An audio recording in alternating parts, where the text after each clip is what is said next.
Hey, DIY Jeep jobs, yet again. One of the things I didn't get around to finishing last year when I fitted my new bumper was to wire up my lights. So that's what I'm going to be doing today. So follow along. We're going to be talking about electrics. I know that bothers some people or scares people. Don't worry, I'm going to go through it step by step. And by the time I'm done, you'll be able to do all of this yourself. All right, so I've laid out here most of the things I'm going to be using to wire that up. Anytime you are wiring an accessory, you're going to want to go through a relay. Your car is already full of these, and these are just a way of allowing a small trigger current to pass a much larger current. An example might be your ignition switch. When you turn that ignition switch, the current to start your engine does not go through the ignition switch. That ignition switch just energizes a solenoid, which closes a circuit and allows much bigger current to flow to start your engine. So that's all that is. Now, I've got more than one set of lights, so I can need more than one relay. And instead of just having two floating around like that, I've actually gone with a relay block, which has 6 relays in it. They're all wired individually. 2 I'm going to use for my lights, and then the other 4 I've got for expansion later on if I want to add another accessory, for example. Next, we need to talk about which wiring we're going to be using. Now, I temporarily hardwired my lights just so I could measure the current using a multimeter, and they draw about 8 amps. So I need wiring that will allow to pull 10 amps, 20% for spikes, etc. How do I know what I need? Well, you get yourself one of these, which is a gauge wiring chart. And if I look down this, it says for 10 amps over up to 2 meters, that's fine. It says I need 16 gauge wiring. Now I don't have any 16 gauge wiring, but I do have 14 gauge that I can use. And you're probably thinking, isn't that going down? It is, but as you go down in gauge, it actually goes up in current capabilities. It goes back to the way that it was manufactured in the olden days. If you take a piece of wire and you hit it with a hammer, it will get thinner. The more times you hit it, the thinner that wire gets. So if you think about the gauge being the number of times that piece of wire has been hit with a hammer, that will help you understand. So for example, this here, this is 4 gauge. And this here is 14 gauge.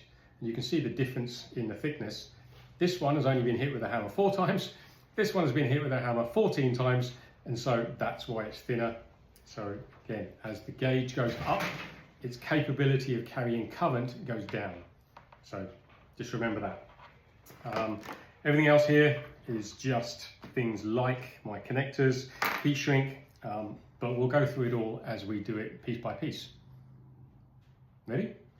Right, so the first thing we're going to do is, this is power for the main circuit. So this is the current that is going to be switched through. Now, although my lights are only going to be using 10 amps. Remember, I'm using a multi-block, which potentially could have multiple accessories on it. So therefore I need something that's going to carry a lot more current, because I could have several things switched on at once. Hence my 4 gauge, which according to my chart is going to enable me to draw about 100 amps total. So I'm going to take that. I'm going to take my hydraulic crimping tool, and I am going to crimp these connectors on the end.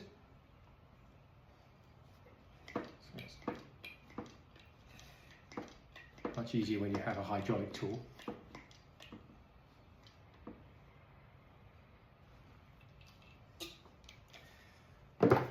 Okay, so that's now crimped on, and of course I'm actually going to put my heat shrink over it, just because I like to make it tidy. And then use my heat shrink gun when I find it, and we'll do the other end as well, and we'll finish off this cable. All right, this just looks like a bunch of wires to you, but what we've got is our main power. So this is what's going to go to our relay, through the relay, and power our accessories.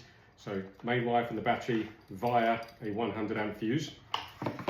We've got the power that's going to go to the solenoid to trigger it, and of course the power that comes off the switch. So we pass through the switch triggers the solenoid, which then gives the main power through to our accessories. I'm actually going to throw up a wiring diagram at the end of this, and I'm going to send a link where you can actually download that if you want.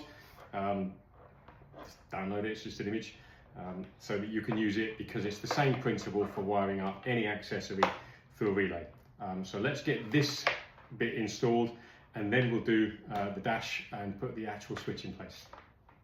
All right, so we have 12 volts through our fuse all the way across and going into our main relay here, main relay box. I like to label mine, so this is my relay output to my bumper lights. So this is the 12 volts that runs through to my lights. And this is going to be the trigger. So this is going to actually wire to the switch inside of on the dashboard. But there's a way we can test it, and it's always good to test as you go along. So let me show you how we do that. So I have this 12 volt test tool, and it just connects directly to the battery via crocodile clips.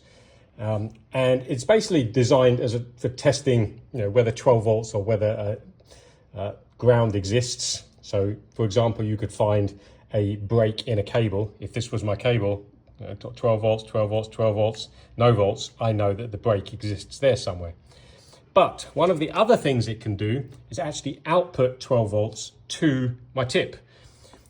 So we said that the relays would be triggered by 12 volts from the switch. This is my trigger wire. So if I push this button and get my 12 volts out, if I touch it, you can hear that relay ticking. That would be my switch. So that's how I know that my relays are wired up correctly in terms of providing power. All I now need to do is actually wire to the switch, and then the output from my dashboard switch is going to be connected here. And when I switch, 12 volts here, relay is energized, lights come on. So this is our switch that we're going to be using for our light bar. You can see this is light bar on there. And these are the 3 wires that we have. So we have a positive, 12 volts, we have a ground, and then we have our white trigger wire. In fact, we only actually need these 2 because we're going to be taking 12 volts, and when we switch, it's output on here, which is our trigger. But since it has a built-in little light, we're going to use the ground wire so that we can have the light on when we switch it. And it's going to go in here. As you can see, I've got the spaces.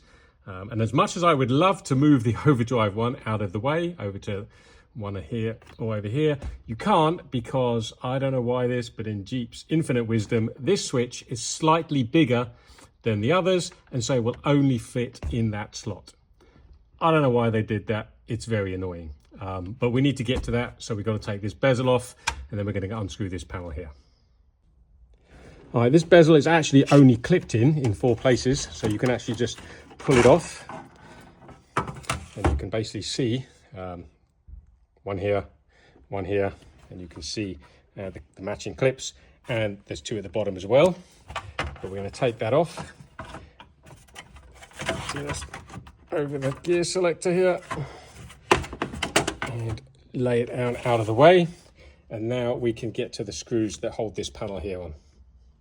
There are 4 screws, so if you can just see them, 1, 2, and on the other side, 3 and 4. So let's take that off.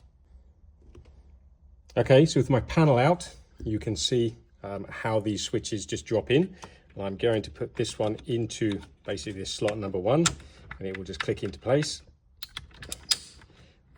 There we are, and so you can see here it is. I will just be able to operate that. And then I'm going to feed the wires from that. Here's my connector.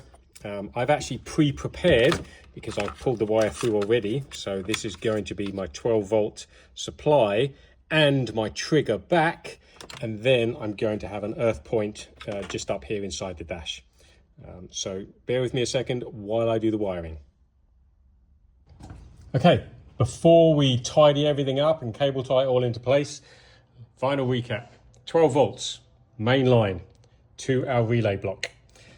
The output from the relay block is this line here, which actually labeled it, says You can see it here, relay output, bumper lights.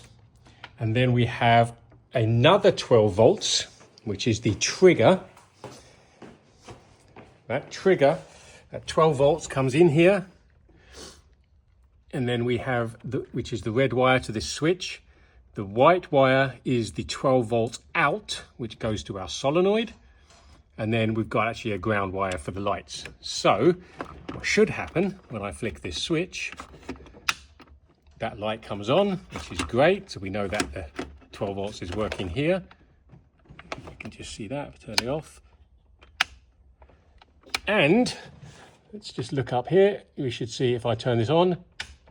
Yep, my lights come on. Turn it off, my lights go off, and you can hear the relay clicking. So everything is working as it should. Now I just need to repeat for my second set of lights, and then we're done. And as I said, I will put up the circuit diagram at the end of this video and a link where you can download it and print it out for you. It really is, it's pretty simple, and don't be afraid to do it yourself.